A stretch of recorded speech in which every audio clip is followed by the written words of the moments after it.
Here we go. Welcome in. We've changed some things already. So thank you to everybody that's tuned in so far. This is the Bearcat Journal Nightcap. No longer the Nightly Rewind, but the Nightcap. You sit down, you have your nightcap, you get your Bearcat content and information. And, as you saw in the beginning, we have a new sponsor. The BCJ Nightcap is presented to you by our good friends at Galactic Fried Chicken. If you've not had Galactic Fried Chicken, you are missing out big time.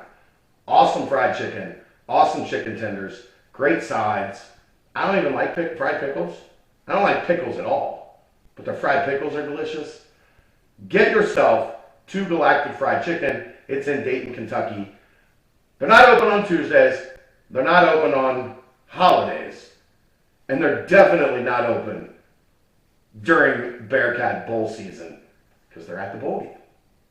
Can't be open when you're with the Bearcat fans at the bowl game. So here's what you need to do. Go to Galactic Fried Chicken. Order. Tell the cashier to pump it up.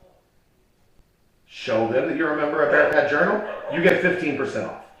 So big time welcome to our friends at Galactic Fried Chicken. Let's get started. That was a long ad read, but it was the first one, so that was important, right? We got to give them their due. We got to give them their time. My dogs are very excited about Galactic Fried Chicken, so think about that. College football playoff rankings are out. Cincinnati stays at number 4. Michigan jumps to number 2. Alabama at number 3. The concern, of course, Oklahoma State at number 5. Notre Dame drops to number 6 with no Brian Kelly. Gary Barta saying they're going to obviously have to take into consideration that Notre Dame's coach is no longer Notre Dame's coach. So I think they've got one of 3 things has to happen for Cincinnati to feel comfortable here. Georgia beats Alabama. Iowa beats Michigan. Baylor beats Oklahoma State. This all, of course, assuming Cincinnati wins on Saturday against Houston. If none of those 3 things happen, Sunday at noon is going to be a sweat. It was started tonight by Gary Barta. Oklahoma State has wins over Oklahoma and Baylor. They would add another marquee win with a win over Baylor. So they're already starting. Since Houston moved up to 21. So that would give Cincinnati a marquee win, but it would not be as high as the one that Oklahoma State would gain over Baylor. Plus, the Big 12 championship is at a neutral site. The American Athletic Championship is at Cincinnati. Cincinnati basically wouldn't get extra credit for winning a home game. So there's the things you need to watch. It's about as expected. I expected Michigan to be at number 2, expected Bama to stay at 3, Cincinnati at 4, and Oklahoma State at 5. So the path is laid out. Cincinnati has to win. They need one of 3 things to happen, I think, in order to feel comfortable. They might still get in. I'm not saying for sure Oklahoma State would get in if Cincinnati and Oklahoma State both win. I'm saying Saturday or Sunday would definitely be a sweat to see who was at number 4 and who was at number 5. So keep that in mind. The other thing, of course, the Notre Dame job. We heard Jack Swarbrick talk today, Notre Dame's athletic director. We heard Luke Fickell talk today. But I think the thing that spoke the most volume was Notre Dame retaining their strength and conditioning coach. Apparently, Brian Kelly wanted him to join in Louisiana at LSU. Notre Dame was able to retain him. And if you know anything about Luke Fickell, I don't see a scenario where Luke Fickell takes a job and doesn't take Brady Collins with him. That doesn't add up to me. Brady Collins was Luke Fickell's 3rd hire when he got the Cincinnati job. He hired Marcus Freeman, he hired Doug Phillips, and then he hired Brady Collins. they are, as most head coach and strength coaches are, connected at the hip. That the strength and conditioning coach spends more time with the team than anyone.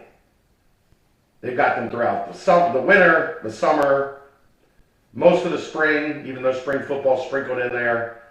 They're with them throughout the season.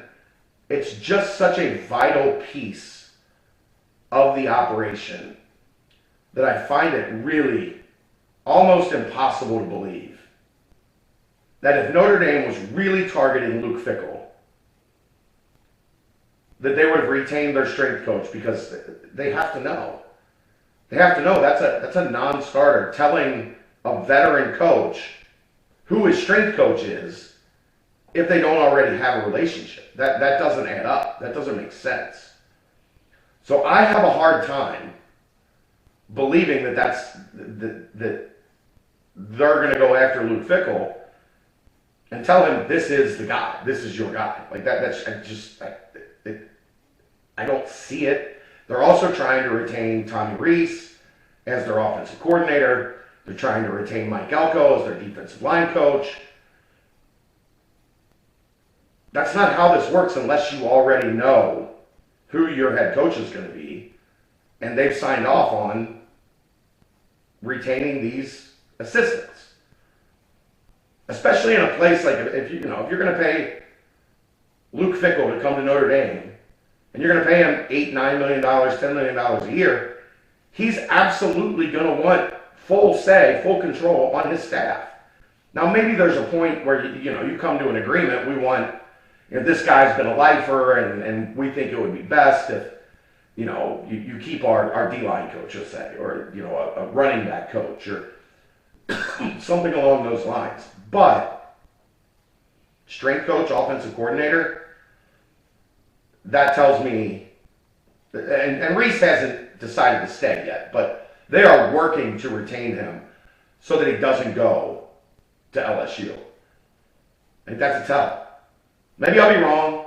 Maybe with all the money that's going around, you can tell the new coach, you're going to do what we say you do because we're paying you this much money. All of this is new with how bad contracts have skyrocketed. So maybe I'm completely off base, but I don't think I am. We'll see. Until tomorrow night. I guess tomorrow night we'll probably wait until after the basketball game. Wouldn't make sense to do this before the game, and then by the time you watch it after the game, it's outdated. So we'll do this tomorrow night after the basketball game.